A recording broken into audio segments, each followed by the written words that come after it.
नमस्कार, मैं शिक्षा मिश्रा मध्य प्रदेश के सुप्रभात न्यूज में आपका स्वागत करती हूँ।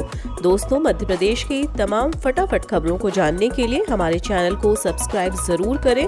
साथ ही कमेंट सेक्शन में जरूर बताएं कि आप मध्य प्रदेश के किस जिले से हमारे न्यूज को देख रहे हैं। तो चलिए शुरू करते हैं खबरों को, जानते हैं आज के मुख्य समाचार। जल जीवन मिशन का भुगतान न होने पर नाराज ठेकेदारों ने की PHE कार्यालय में तालाबंदी। धनतेरस से एक दिन पहले शुक्रवार को लोक स्वास्थ्य यांत्रिकी कार्यालय में ठेकेदारों का गुस्सा फूटा। शुक्रवार सुबह 10 बजे पहुंचे ठेकेदारों ने कार्यालय में तालाबंदी की। ठेकेदारों ने कहा कि जिले में जल जीवन मिशन के 128 ठेकेदारों का 65 करोड़ लंबित है। भुगतान के लिए अधिकारी केवल आश्वासन दे रहे हैं, चर्चा करने तक सामने नहीं आ रहे हैं। जल जीवन मिशन के तहत जिले के विभिन्न पंचायतों में पानी टंकी निर्माण का काम चल रहा है।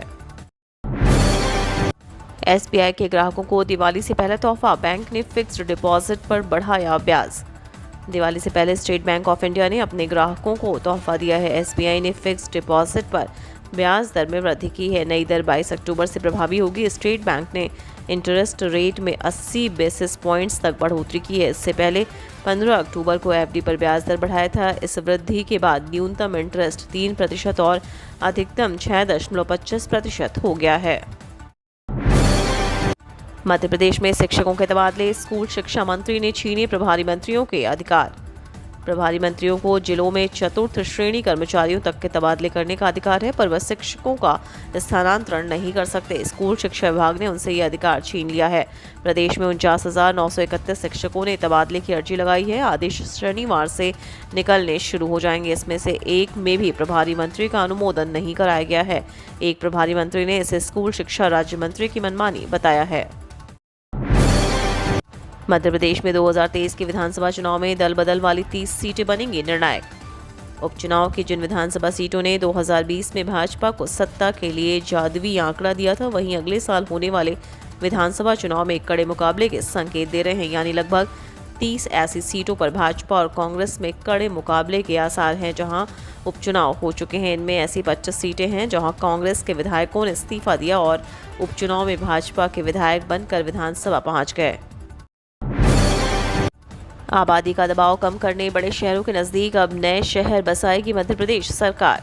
प्रदेश में बढ़ती आबादी का दबाव कम करने के लिए अब राज्य सरकार बड़े शहरों के नज़दीक नए शहर बसाएगी। इसको लेकर मध्य प्रदेश सरकार ने तैयारी शुरू कर दी है। नगरीय विकास एवं आवास मंत्री भूपेंद्र सिंह ने शुक्रवार को भोपाल, इंदौर जैसे बड़े शहरों के नज़दीक नए शहर बसाने से सुनियोजित विकास की संभावनाएं बढ़ेंगी। इसकी शुरुआत प्रदेश के 4 प्रमुख महानगरों से करने की योजना है। सरकार के इस प्रयोग से महानगरों का भू क्षेत्र का दायरा बढ़ जाएगा। वन कर्मियों पर हमला किया तो वन भूमि से बेदखल करेगी मध्य प्रदेश सरकार। विदिशा जिले के लटेरी क्षेत्र की घटना में किरकिरी होने के बाद राज्य सरकार ने वन अपराध के मामले में सख्त कदम उठाने का निर्णय लिया है। अब वन विभाग पर अतिक्रमण, शिकार और वन कर्मियों पर हमला आदि मामलों में आरोपितों को छोड़ा नहीं जाएगा। उनके न सिर्फ मकान तोड़े जाएंगे बल्कि उन्हें पट्टे निरस्त कर वन भूमि से बेदखल भी किया जाएगा। बुरहानपुर और शिवपुरी से इसकी शुरुआत भी हो चुकी है। भाजपा ने हारी हुई विधानसभा सीटों पर शुरू की कवायद, 10% वोट बढ़ाने का लक्ष्य। भाजपा ने हारी हुई विधानसभा सीटों पर कवायद शुरू कर दी है। पार्टी का लक्ष्य है कि इन 103 विधानसभा क्षेत्रों के हर बूथ पर 10% वोट बढ़ाना है। इसकी रणनीति तैयार करना। भारतीय जनता पार्टी के प्रदेश प्रभारी मुरलीधर राव ने कहा कि इन विधानसभा सीटों के प्रभारियों का कार्य चुनौतीपूर्ण है और जिम्मेदारी अत्यंत महत्वपूर्ण है। पार्टी संगठन ने सभी की वरिष्ठता, क्षमताओं को ध्यान में रखते हुए यह अत्यंत महत्वपूर्ण दायित्व सौंपा है। राव आकांक्षी प्रदेश प्रभारियों की बैठक को संबोधित कर रहे थे। बैठक के दौरान संगठन महामंत्री हितानंद ने प्रतिभागियों को मार्गदर्शन देते हुए सभी विषयों का समाधान किया।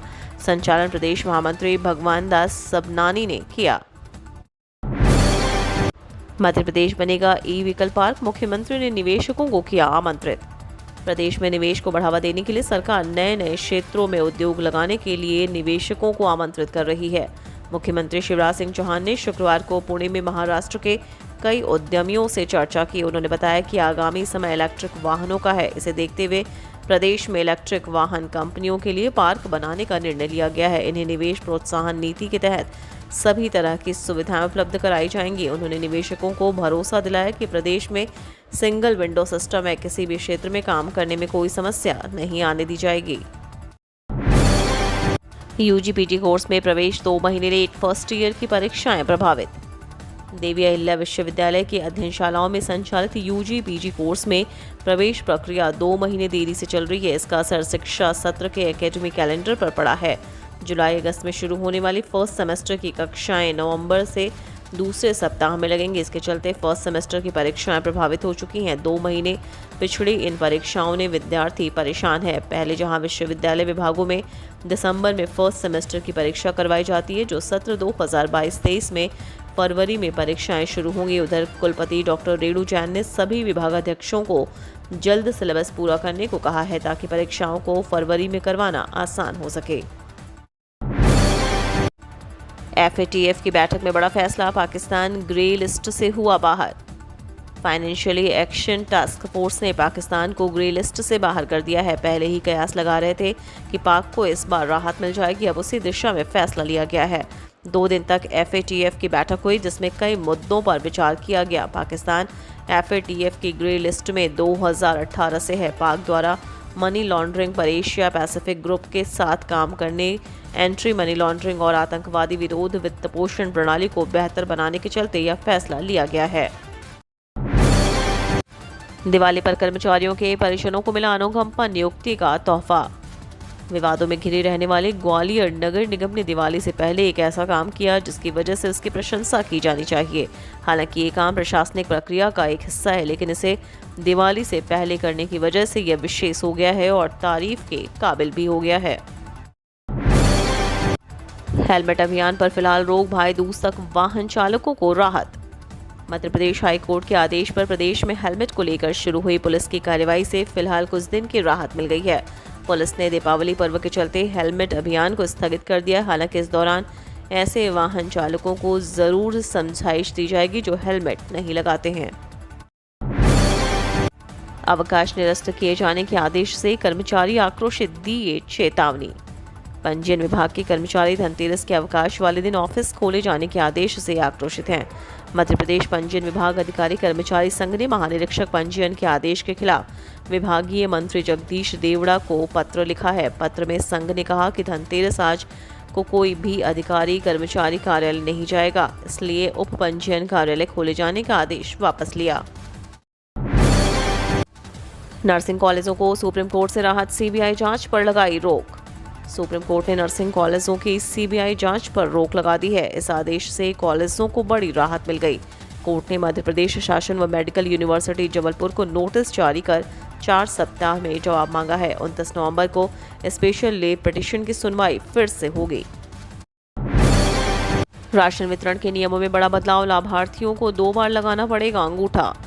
आपको बता दें कि केंद्र और मध्य प्रदेश सरकार की तरफ से गरीबी रेखा के नीचे जीवन यापन करने वाले प्रत्येक व्यक्ति को 5-5 किलो अनाज दिया जाता है। ऐसे में लाभार्थी को केंद्र और राज्य सरकार के नाम से 2 बार अंगूठा लगाना पड़ेगा। फिलहाल सार्वजनिक वितरण प्रणाली केंद्र पर लाभार्थी को 1 बार अंगूठा लगाने पर राशन मिल जाता है, लेकिन अक्टूबर महीने से यह व्यवस्था बदल जाएगी। धान खरीदी से पहले किसान का होगा सत्यापन। मध्य प्रदेश में नवंबर से न्यूनतम समर्थन मूल्य पर सरकार धान का उपार्जन करेगी।